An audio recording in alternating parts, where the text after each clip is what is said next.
Students तो देखिए, आज हम मेंसुरेशन का पार्ट 7 कर रहे हैं। ठीक है, पार्ट 7 में हम उससे पहले हम लोगों ने त्रिभुज के बारे में पढ़ लिया था। समबाहु त्रिभुज, समद्विबाहु त्रिभुज, विषमबाहु त्रिभुज, समकोण त्रिभुज, ये सारे त्रिभुज के बारे में हम लोगों ने पढ़ लिया था। उनका क्षेत्रफल, उसका परिमाप, उसके और भी सभी चीज़ें जो है वो कैसे निकालते हैं, कौन भुजा कैसे निकालते हैं, क्षेत्रफल कैसे निकालते हैं, परिमाप कैसे निकालते हैं, उसका हाइट कैसे निकालते हैं, वो सारी चीज़ें हमने पढ़ लिया था। आज हम मेंसुरेशन चैप्टर का करेंगे पार्ट 7। पार्ट 7 में क्या है कि इसके आज हम पढ़ेंगे नई चीज़ें, जिसे हम चतुर्भुज आज हम पढ़ेंगे। ठीक है, चतुर्भुज में क्या होता है, जैसे बहुत तरह के चतुर्भुज होते हैं। चतुर्भुज को हम लोग इंग्लिश में क्या कहते हैं, क्वाड्रिलेटरल। क्वाड्रिलेटरल में बहुत सारा जो है वो हम फिगर पढ़ेंगे। जैसे क्या होता है, आयत होता है, वर्ग होता है, फिर आपका समचतुर्भुज होता है, समांतर चतुर्भुज होता है। ये सभी चीज़ें जो होती है वो चतुर्भुज के अंदर आता है। तो चतुर्भुज के अंदर इन सभी चीज़ों को चलिए आज हम पढ़ते हैं कि कैसे इसे हम बनाएंगे। सबसे पहले हम पढ़ेंगे वर्ग और आयत के बारे में। वर्ग और आयत के बाद हम करेंगे समांतर चतुर्भुज, समचतुर्भुज, उसके बाद फिर हम नेक्स्ट क्लास में चलेंगे। ठीक है, तो हम सीरियल वाइज देखिए, मेंसुरेशन का छोटा से छोटा टॉपिक भी हम आपको कंप्लीट कराते जा रहे हैं। ये नहीं कि आपको वर्ग के बारे में पता है तो हमने वर्ग को छोड़ दिया है, या आयत के बारे में आपको पता है तो आयत को हमने छोड़ दिया, तो ऐसा बिल्कुल भी नहीं है। बहुत सारे ऐसे स्टूडेंट हैं जो पहली बार क्लास कर रहे होंगे एसएससी जीडी की, तो उनको हर चीज़ें पता होनी चाहिए कि इस तरह के क्वेश्चन भी एग्जाम में पूछे जाते हैं। चलिए, तो आज हम सबसे पहले हम पढ़ेंगे आयत के बारे में। किसके बारे में पढ़ेंगे, आयत के बारे में। ये भी एक चतुर्भुज ही होता है ना, आयत एक चतुर्भुज ही होता है। अगर हम बनाए तो इस तरह से होता है ना, ए बी बी। इसमें क्या होता है, सभी कोण जो होते हैं वो 90 डिग्री के होते हैं। आमने सामने की भुजाएं जो होती है वो बराबर होती है। तो इसमें 3 चीजें पूछता है। क्या बोलेगा, पैरामीटर आपका पूछेगा। तो इसका पैरामीटर क्या होता है, परिमाप। आप लोगों ने तो पढ़ा ही होगा 7 से, तो यही चीज पढ़ते आ रहे हैं। तो क्या होता है, 2 × L + B।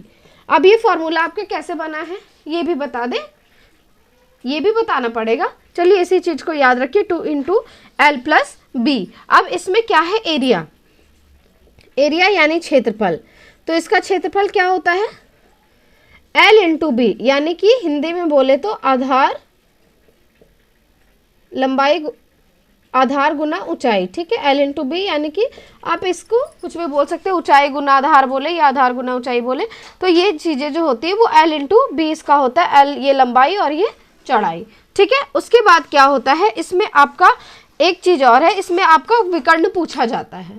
विकर्ण, जिसको हम कर्ण भी बोल सकते हैं, कर्ण या विकर्ण, इसमें ये जो बनता है ना, ये तो A B और हम C मान लेते हैं, यानी C² बराबर क्या होता है, B² + A²।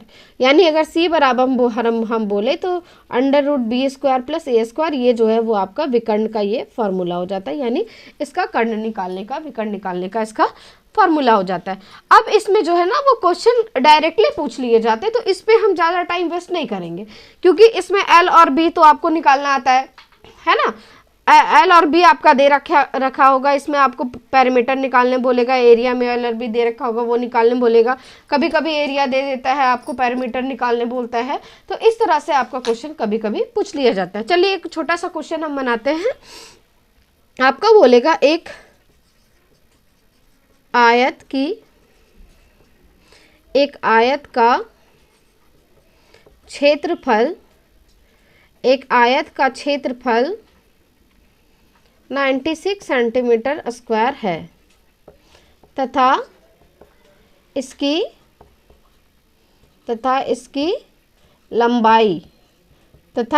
लंबाई जो है वो 8 सेंटीमीटर है। 8 सेंटीमीटर है। तो बोलेगा चौड़ाई ज्ञात करें। ये आपको आता होगा मुझे पता, लेकिन फिर भी मैं बता रही हूँ, जो बच्चे नहीं जानते हैं ये उनके लिए है, और जो जानते हैं उनके लिए भी है।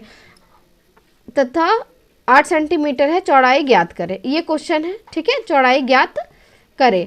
आपको ये क्वेश्चन कैसे बनाने बोलेगा वो देखिए। इसका हमें पता है एरिया क्या होता है, L × B। L × B इसका एरिया होता है। तो हम इसका एरिया सबसे पहले हम लिखेंगे L × B। अब इसका एरिया हमें दे क्या रखा है, 96 सेंटीमीटर स्क्वायर। अब L, क्योंकि इसकी लंबाई हमें 8 सेंटीमीटर दे दिया है और हमें इसका चौड़ाई निकालना है, और 96 ये इसका क्षेत्रफल हो गया सेंटीमीटर स्क्वायर। ये कट जाएगा, 8 से कितनी बार में कटेगा, 8 एकम 8, 8 दूना 16, यानी बी जो है वो आपको कितना आ गया 12 सेंटीमीटर, यानी इसमें जो इसकी चौड़ाई निकल के आ गई वो 12 सेंटीमीटर इसकी चौड़ाई हो गई। तो ये आसान तरह के क्वेश्चन है, तो ये भी पूछे जाते हैं कभी कभार। तो डायरेक्टली आपको पूछ दिया जाएगा लंबाई चौड़ाई, लंबाई और ऊंचाई दे दी होगी और आपको बोलेगा इसका एरिया बताने के लिए। तो ये भी होता है कि बच्चे जो है वो डायरेक्टली बिना सॉल्व किए इसे मुंह से ही बना देते हैं, है ना। तो इस तरह के क्वेश्चन भी पूछे जाते हैं। एसएससी का कब क्या हो जाए इसका कोई पता नहीं, उसके दिमाग कब सटक जाते हैं इसका कोई पता नहीं है। वो कभी बहुत हार्ड क्वेश्चन भी दे देता है, कभी बहुत आसान क्वेश्चन भी दे देता है, ठीक है।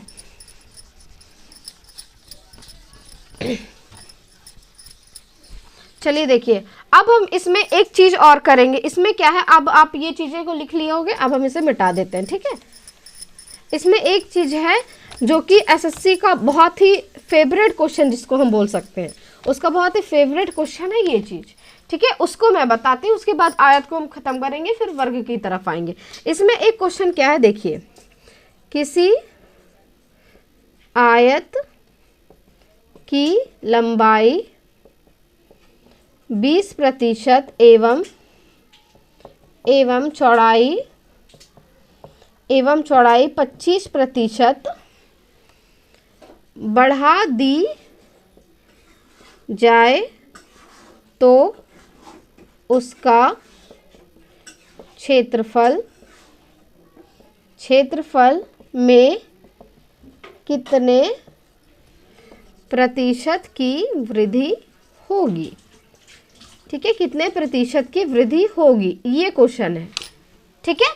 इसमें अगर आयत की लंबाई 20% बढ़ा दी जाए और चौड़ाई अगर 25% बढ़ा दी जाए तो इसमें कितने की वृद्धि होगी उसके क्षेत्रफल में, ये पूछा है। जिन बच्चों को नहीं आता है वो क्या करते हैं, अगर इसमें 20% की वृद्धि हो रही है, इसमें 25% की वृद्धि हो रही है, इसका मतलब दोनों को जोड़ देंगे तो 45% की वृद्धि को वो टिक लगा के आ जाते हैं। तो ये चीजें बिल्कुल भी गलत है। 20 और 25 45 को जोड़ के हमको ये चीज कभी नहीं करना, ये जो है वो गलत तरीका होता है।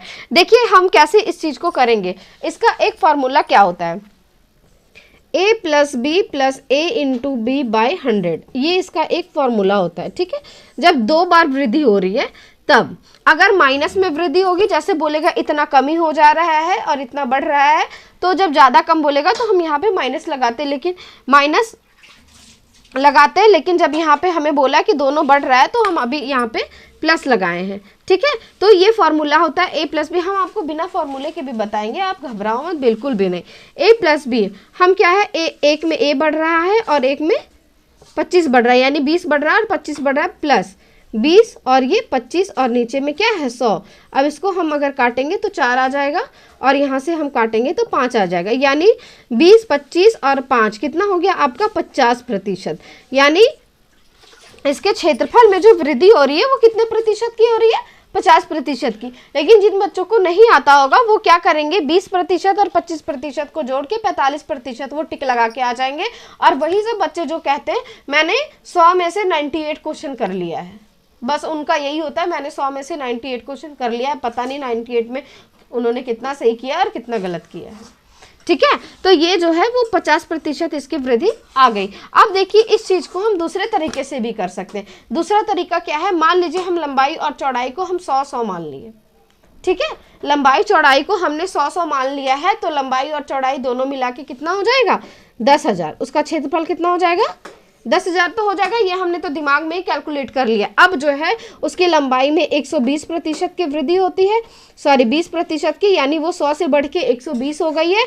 और चौड़ाई में कितने की वृद्धि हो रही है, तो 25 की वृद्धि हो रही है, यानी कि वो 100 से बढ़ के 125 हो गई है। अब अगर हम इसको मल्टीप्लाई करें तो कितना हो जाएगा 0, 125 को 2 से अगर हम करते हैं तो 250 हो जाएगा, 0 25 आपका कैरी बच गया, 25 ये हो जाएगा, 125 से कम 125 और 25 जो कैरी बचा था, यानी कि ये हमारा 150 हो जाएगा। अब देखिए यहाँ पे आप, क्योंकि ये 100 था, है ना, ये 100 है और यहाँ पे 150 हो गया, अगर हम इसे काट दें तो ये 100 है, ये 150 हो गया, 150 आप मान सकते हैं कि नहीं इसे, यानी कि इसमें जो है वो वृद्धि कितने की हो रही है, इसमें भी आपकी वृद्धि जो है वो 50% की आपकी वृद्धि हो रही है। क्यों, अगर परसेंट को हटा दे, ठीक है, परसेंट का मतलब 100 होता है, हमने 2 0 को हटा दिया दोनों जगह से, यानी 100 से आपका 150 हो गया, यानी 50% की वृद्धि हो गई है। तो आपको इतना भी कुछ करने का जरूरत नहीं है, ठीक है। अब आपको हम एक चीज और बताते हैं, एक चीज और आप इसमें बहुत अच्छे तरीके से सीख जाओगे। देखो एक तीसरा चीज ये भी है, आप इस तरीके से भी इसे बना सकते हो।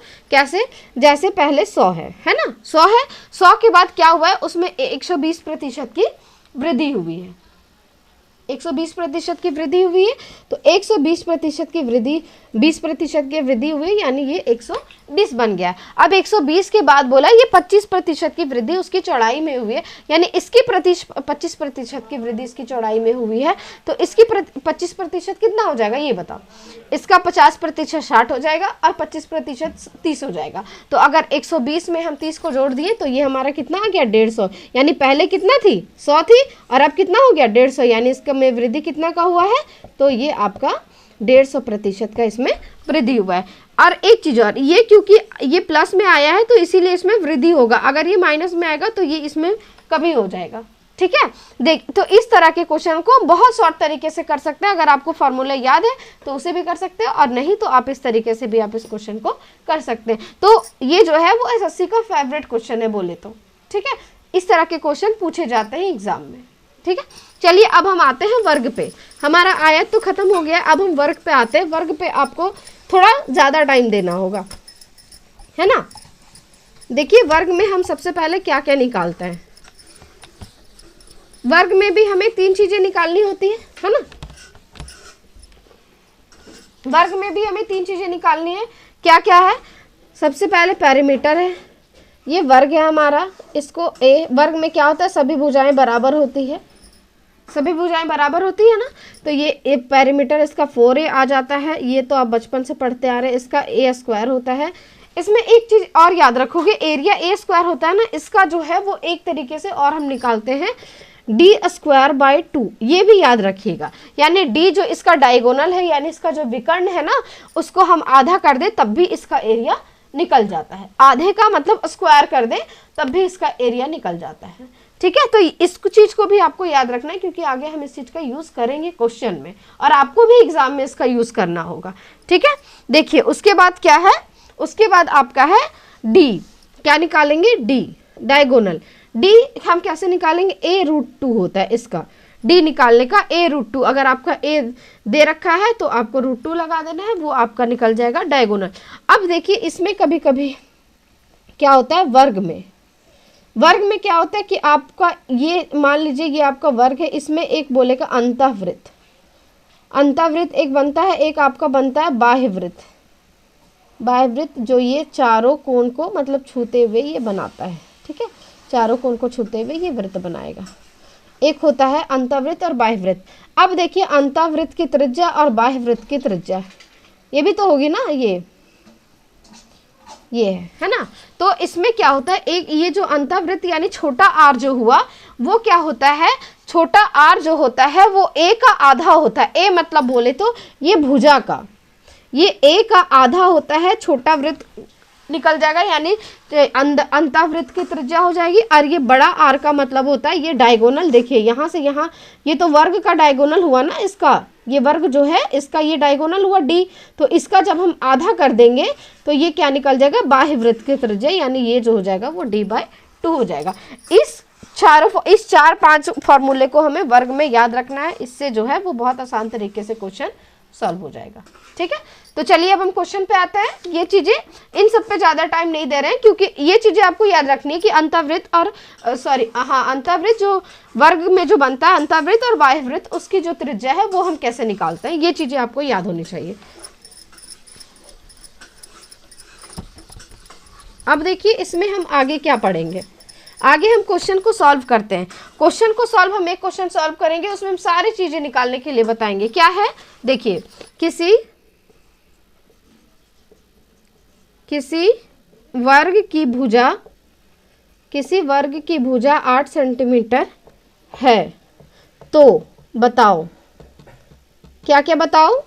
पहला में इसका क्षेत्रफल बताओ, दूसरा में इसका परिमाप बताओ, तीसरा में इसका डायगोनल बताओ यानी विकर्ण बताओ, चौथा में अंतःवृत्त की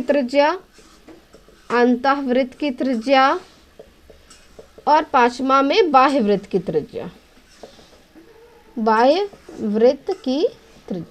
ठीक है, ये सारी चीजें हैं। अंतःवृत्त की त्रिज्या और बाह्यवृत्त की त्रिज्या जो है वो हमें इसमें बताना है।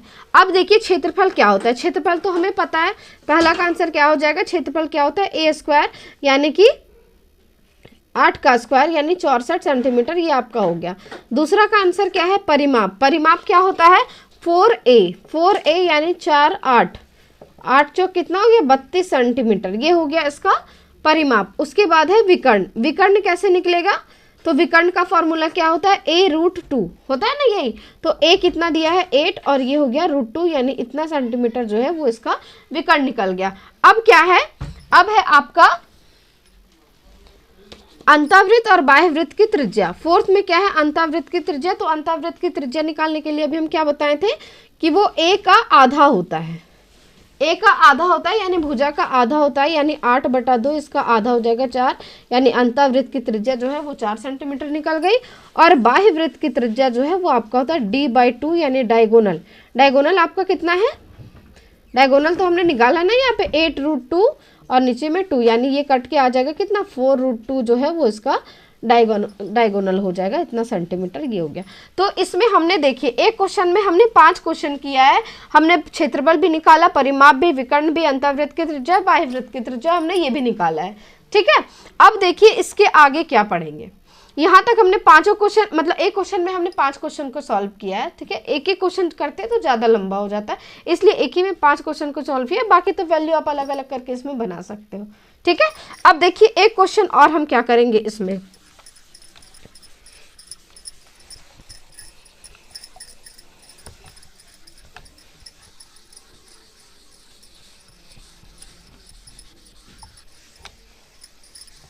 एक क्वेश्चन और क्या है इसमें वो देखिए, किसी वर्ग का परिमाप, किसी वर्ग का परिमाप 60 सेंटीमीटर है। ठीक है, तो इसका क्षेत्रफल ज्ञात करना है, क्षेत्रफल ज्ञात करें। ठीक है, क्षेत्रफल ज्ञात करें तो सबसे पहले हम जानेंगे परिमाप होता क्या है। परिमाप होता क्या है 4a यानी 4a बराबर 60 सेंटीमीटर दे रखा है, यानी 1 बराबर कितना आ जाएगा आपका 4 और ये 5 यानी a बराबर कितना आ गया 15 सेंटीमीटर। ये आपका आ गया a बराबर 15 सेंटीमीटर यानी इसकी भुजा है 15 सेंटीमीटर। अब क्या होता है हमें क्षेत्रफल निकालना है। क्षेत्रफल क्या होता है a स्क्वायर यानी 15 का स्क्वायर, तो 15 का स्क्वायर कितना होता है 225 इसका सेंटीमीटर स्क्वायर। ये आपका आंसर बन गया, तैयार हो गया। इसमें क्वेश्चन जो है ना वो डायरेक्टली पूछ लिए जाते हैं। एक क्वेश्चन मैं आपको वर्ग में और बताऊंगी जो थोड़ा डिफरेंट है। ठीक है, थोड़ा डिफरेंट है, उसमें मैं आपको तरीका भी बताऊंगी और उसका शॉर्ट भी बताऊंगी। वो क्वेश्चन एग्जाम में पूछे जाते हैं। ये तो आपका नॉर्मली जो है वो सब बच्चे को पता होता है, तो मैंने बस इसे ऐसे ही बता दिया है। ये मत सोचिएगा कि ये सब क्वेश्चन नहीं पूछे जाते हैं, ये सब क्वेश्चन भी एग्जाम में पूछे जाते हैं। ठीक है, देखिए एक क्वेश्चन हम और करेंगे। ये क्वेश्चन बहुत इंपॉर्टेंट है, वेरी वेरी इंपॉर्टेंट है ये क्वेश्चन। ठीक है, याद रखिएगा। किसी वर्ग का विकर्ण, देखिए अब किसी वर्ग का विकर्ण 8√2 है, तो उस वर्ग का विकर्ण बताओ, उस वर्ग का विकर्ण बताओ जिसका क्षेत्रफल पहले वाले वर्ग के क्षेत्रफल का 3 गुना है। देखिए ये क्वेश्चन जो है ये बच्चों को गुमराह करने के लिए इस तरह का क्वेश्चन दिया जाता है कि बच्चे इसमें समझ ही नहीं पाएंगे कि इसमें क्या क्वेश्चन में बोला है। किसी वर्ग का विकर्ण 8√2 है, तो उस वर्ग का विकर्ण बताना है जिसका क्षेत्रफल पहले वाले विकर्ण से 3 गुना है। अब बताइए ये क्या क्वेश्चन है।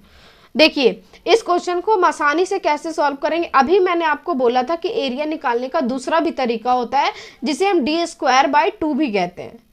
ठीक है, वर्ग का क्षेत्रफल निकालने का दूसरा फॉर्मूला क्या है d²/2, तो इसमें हम उसी का यूज करेंगे इसमें d²/2, क्योंकि हमें a नहीं दिया है ना, हमें d दिया है। अगर a दिया होता तो हम a वाला फॉर्मूला लगाते हैं, लेकिन हमें d दिया है तो हम d वाला लगाएंगे। तो a बराबर क्या दे रखा है d²/2, ये फॉर्मूला होता है d²। गला थोड़ा खराब हो रहा है। 8√2, यानी d का वैल्यू क्या है 8√2, ये इसका जो है वो स्क्वायर आ जाएगा और नीचे में क्या हो जाएगा 2। अब देखिए इसका स्क्वायर कितना होगा, ये बताइए। 8 का स्क्वायर कितना हो गया 64। अब 64 को अगर √2 का हम स्क्वायर करें, ये छोटी छोटी चीजें आपको पता होनी चाहिए। √2 का अगर हम स्क्वायर करेंगे तो क्या आएगा 2 ही आएगा, और हम जब 64 को 2 से मल्टीप्लाई करेंगे तो कितना आ जाएगा 128, ये आएगा 128 और नीचे 2, यानी ये कट के फिर से कितना आ गया हमारा 64। कोई दिक्कत है यहाँ तक? यानी कि हमारा एरिया जो निकल के आया वो 64 सेंटीमीटर स्क्वायर है। ये आपका बोला है 64 सेंटीमीटर स्क्वायर है। अब देखिए आपका क्या बोला था कि ये जो एरिया के बराबर है ना, ये जो d² है ना, d², ये तो पहले वाले का एरिया है ना, ये पहले वाले का एरिया है, और पहले वाले का एरिया निकल के कितना आया है 64। पहले वाले का एरिया निकल के 64 आया है। अब बोला है कि पहले वाले वर्ग के क्षेत्रफल का 3 गुना है। पहले अभी का जो क्षेत्रफल है उसका 3 गुना है, यानी ये जो क्षेत्रफल है वो कितना है 3 गुना हो गया है। ठीक है, 3 गुना हो गया। अब देखिए 3 गुना हो गया तो अब हम इसे कैसे सॉल्व करेंगे, इसको सॉल्व करके बाकी फिर जो d आएगा वो इसका आंसर हो जाएगा, यानी जो 3 गुना जो त्रिभुज है, 3 गुना जो वर्ग है उसका विकर्ण हमारा निकल के आ जाएगा। तो इसमें 3 गुना है तो 3 से गुना कर दिए, 2 गुना रहेगा तो 2 से गुना करेंगे, 4 गुना रहेगा तो 4 से करेंगे, 5 गुना रहेगा तो 5 से करेंगे। अब क्या करेंगे, ये इधर क्रॉस मल्टीप्लाई हो जाएगा, यानी d = अब ये इधर चला जाएगा, यानी ये रूट में आ जाएगा ×3 और ×2। अब क्या हो जाएगा d = क्या हो जाएगा आपका 64 का क्या हो जाता है 8 होता है ना 64 का। अब क्या हो जाएगा 3 और 6 ये हमारा रूट में रह जाएगा, यानी 3 × 2 = 6 सेंटीमीटर, यानी इसका जो डायगोनल है, यानी 3 गुना त्रिभुज 3 गुना वर्ग जो था उसका विकर्ण कितना हो जाएगा 8√6 इसका विकर्ण हो जाएगा। कोई दिक्कत है? अब हम आपको इसका एक शॉर्ट, सबसे शॉर्ट, जो आप सिर्फ मात्र 1 सेकंड में उसका आंसर बना सकते हो, कैसे बनाओगे वो देखो। अगर ये फॉर्मूला मान लो आपको नहीं याद रहा तो आपको एक चीज याद रखनी है कि इसका जो विकर्ण होगा, इसका जो विकर्ण होगा उसको हम क्या करेंगे, जितना गुना त्रिभुज बोलेगा, जितना गुना त्रिभुज बोलेगा उससे बस हम विकर्ण को ही गुना कर देंगे। ठीक है, उसको बस हम विकर्ण को ही गुना कर देंगे, तो जो उतना गुना त्रिभुज है तो उतना गुना उसका विकर्ण भी होगा। जैसे मान लीजिए आपका 2 है, 2 वर्ग है, सॉरी 2 आपका विकर्ण है, बोलेगा उसका 2 गुना, उसी के क्षेत्रफल का 2 गुना क्षेत्रफल वाला त्रिभुज का विकर्ण कितना हो जाएगा, तो उसका विकर्ण भी तो 2 गुना हो जाएगा ना, विकर्ण भी 2 गुना हो जाएगा। यानी कि अगर 2 गुना हो जाएगा उसमें बस हमें रूट लगा देना है। जैसे अगर 8√2 है, ठीक है, इसमें क्या है 8√2 है, बोला है 3 गुना, त्रिभुज जो था वो कितने गुना है 3 गुना है, यानी कि इसको हम √3 से गुना कर देंगे। अगर 2 गुना बोलता है तो √2 से करते हैं, 6 गुना बोलता है तो 6 से करते हैं, 5 गुना बोलता है तो √5 से करते हैं। मतलब इसमें सिर्फ आपको रूट लगा देना है। क्या लगाना है, रूट लगाना है, फिर आपका क्वेश्चन सॉल्व हो जाएगा। 8 को हम इससे मल्टीप्लाई कर दें, इसको अगर हम रूट को मल्टीप्लाई करते हैं तो 3 × 2 = 6 आ जाएगा, यानी कि ये जो है वो दूसरे वर्ग का ये क्या निकल के आ गया, आपका डायगोनल निकल के आ गया। तो ये आपका शॉर्ट तरीका है। बाकी ये जो आपका फॉर्मूला से है ये तो आपका है ही फिर। ठीक है, तो आपको ये वर्ग समझ में आ गया होगा। आज मैंने आपको आयत करवा दिया और वर्ग करवा दिया। वर्ग में इसी तरह के क्वेश्चन पूछे जाते हैं, इस तरह के क्वेश्चन वर्ग के ज़्यादा पूछे जाते हैं। और जो मैंने आपको आयत में बताया था इतना बढ़ेगा तो उसका क्षेत्रफल कितना बढ़ेगा, परिमाप कितना बढ़ेगा, बस वही क्वेश्चन पूछा जाएगा। कभी बोलेगा कि उसका लंबाई इतना बढ़ रहा है, चौड़ाई इतना घट रहा है, तो उसके क्षेत्रफल पे क्या असर पड़ेगा, कितना बढ़ेगा या कितना घटेगा। अगर 100 से कम आएगा तो उतना घट जाएगा, 100 से बढ़ेगा तो उतना बढ़ जाएगा। तो इस तरह के क्वेश्चन आप रिवीजन करते रहिए, टेक्स्ट बुक पे आप अपना मॉक टेस्ट देते रहिए और इस तरह के क्वेश्चन को आप सॉल्व करते रहिए। ठीक है, आप मॉक टेस्ट जरूर दें। मैं आपको हर वीडियो में कहती हूँ कि आप मॉक टेस्ट जरूर दें। और हाँ, किसी भी चीज़ में आपको दिक्कत हो तो प्लीज़ आप हमें कमेंट में बताएं, ताकि मैं आपका वो कन्फ्यूज़न को दूर कर सकूं और हमें भी पढ़ाने में अच्छा लगे। अगर आप हमारे वीडियो पे नए हो तो प्लीज़ हमारे चैनल को लाइक, सब्सक्राइब और शेयर करें, ताकि हमारी वीडियो सबसे पहले आप तक पहुँच सके। ठीक है, तब तक के लिए थैंक यू सो मच। फिर मिलते हैं नए वीडियो के साथ।